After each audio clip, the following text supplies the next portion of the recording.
सत्य के साथ।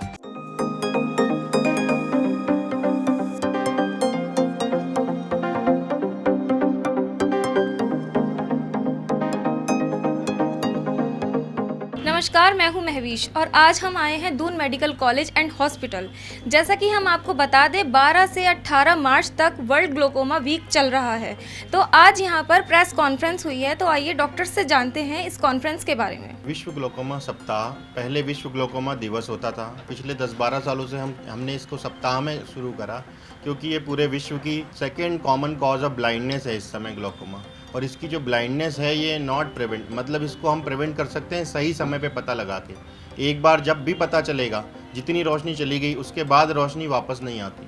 तो हो क्या रहा था कि बहुत सारे मरीज हमारे पास सीधे सीधे एकदम एडवांस स्टेज अंधेपन में ही हमारे पास हॉस्पिटल में रिपोर्ट करते थे। लेकिन इस जन जागरूकता अभियान ने जो इसकी प्रिविलेंस, इसकी द्वारा ब्लाइंडनेस को कम करने के लिए अब हम पूरे सप्ताह भर इसमें विभिन्न माध्यमों से इसका इस्तेमाल करते हैं।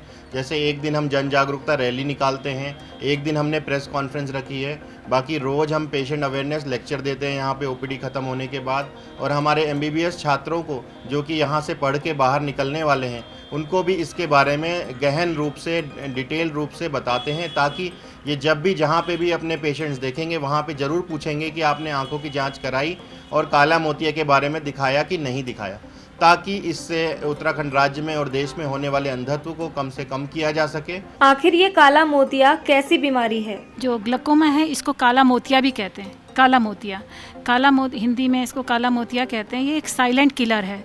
बेसिकली जो हमारे कुछ ऐसे ग्लूकोमा ऐसे होते हैं जिसमें पेशेंट को कुछ पता नहीं होता, कोई पेन नहीं होता, कोई प्रॉब्लम नहीं होती, बस ग्रेजुअली उसका विजन जो होता है कम होता चला जाता है। इस वीक में हमने नियर अबाउट 400 पेशेंट्स को स्क्रीन किया।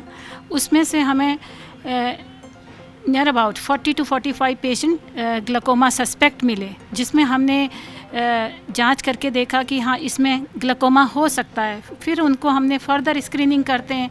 हमारे पास हमारी ओपीडी में सभी इक्विपमेंट हैं जिससे हम काले मोतिया की जांच कर सकते हैं। काले मोतिये का कैंसर से कैसा नाता है? इस तरह से अर्ली स्टेज में डायग्नोसिस करना बहुत ज़रूरी है, तो उसको prevention is better than cure जैसा कहा गया है। सेम प्रिंसिपल मोतिया, ये काला पानी पे भी लागू होता है कि काला पानी भी प्रिवेंटेबल है, ट्रीटेबल नहीं है।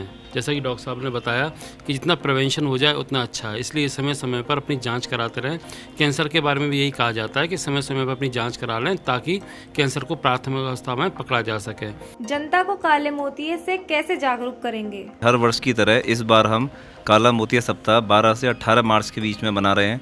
तो इसमें मैं यही चाहूँगा कि जैसा आपको ये पूरे आम जनता के लिए सबसे बड़ा एक जो जन जागरूकता ये कार्यक्रम चलाया जाता है, इसका पीछे मकसद यही है कि आपको काला मोतिया जैसी बीमारी की गंभीरता के बारे में समझाना है। क्योंकि ये बीमारी ऐसी है जिसको अगर समय पर इलाज ना किया जाए तो भविष्य में रोशनी काफ़ी हद तक जा चुकी होती है, जिसको हम कभी वापस नहीं ला सकते। पर अगर हमने समय रहते हुए इसका इलाज चालू कर दिया तो हो सकता है कि हमारी आगे की ज़िंदगी में ये अंधेरापन ना आए, और हो सकता है कि वो समय के साथ धीरे हो जाए। तो इसीलिए आम जनता के लिए जानना ये बहुत ज़रूरी है कि इस बीमारी को समय से पहले जांच कराना बहुत ज़रूरी है, जिससे कि साथ आप समय के साथ दवा का स्टार्ट कर पाएँ और भविष्य में इसकी होने वाले कॉम्प्लिकेशन से बच सकें। तो देखा आपने, डॉक्टर्स ने काले मोतिये को लेकर सबको जागरूक किया है। अगर आपकी आंखों में कोई दिक्कत है तो इसे सीरियस लें और समय समय पर अपनी जांच कराएं। ये जेनेटिक भी हो सकता है, न्यूबॉर्न बेबी में भी हो सकता है। अगर बच्चे की आंख से पानी आ रहा है या वो खुजला रहा है, आंखें मसल रहा है, तो उसको ज़रूर डॉक्टर को दिखाएं। अब महवीश को दीजिए इजाज़त। नमस्कार। सत्य के साथ।